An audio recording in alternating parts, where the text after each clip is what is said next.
fazer violência, mas o nosso valor, o nosso direito tem que prevalecer, no mínimo, para se dizer que você quer ou não continuar na greve. O sindicato mostrou sua mão. O sindicato agora mostrou realmente que o sindicato faz serviço da empresa e do cliente. Vocês todos também testemunham que nos meus discursos aqui eu jamais toquei na política. Porque esse presidente do nosso plano de saúde, que é o motivo da nossa política. E eles, aqui agora, o Ebel Profeta, que é o delegado do governo de Serra, noite, e determinaram eles que tinha que acabar com a greve. O trabalhador quisesse ou não. Vocês estão aqui porque não querem acabar com o movimento, querem saber realmente até onde a empresa vai com essa intransigência dela.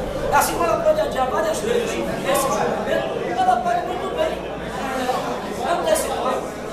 Então, nós, com a nossa força, podemos fazer com que ela até hoje. Agora, eles usam essa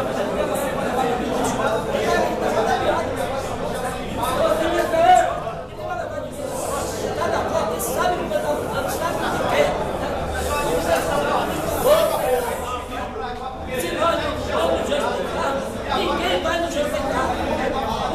O sindicato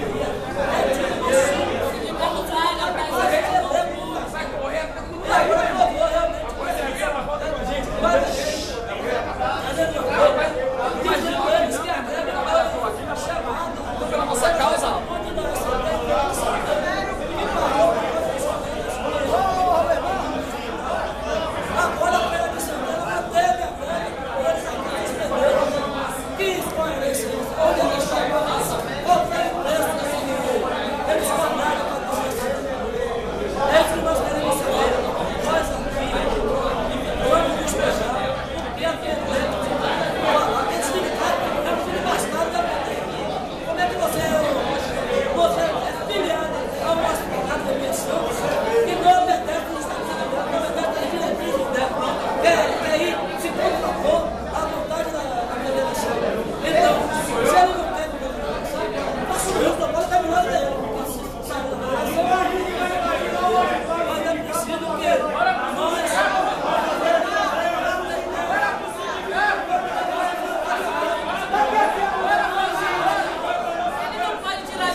por todos os trabalhadores que estão aqui, dizendo que a gente quer permanecer na greve e dizendo o que foi que essa direção pelega fez com a gente, todos os trabalhadores de fora, para votação e não permitindo que os trabalhadores votem.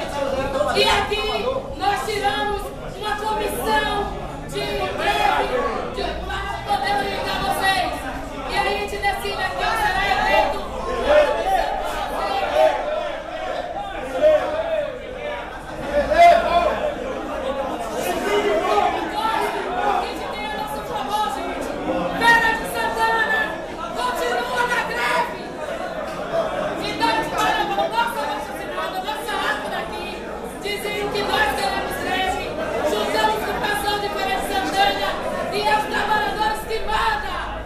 Vamos fazer com nossa vida. Então, gente, permaneça aí, que vamos redigir uma ata e todos aqui assinam com uma triste dizendo qual é a nossa vontade. E nós continuaremos em greve, mesmo sem essa direção pelega. E vamos mostrar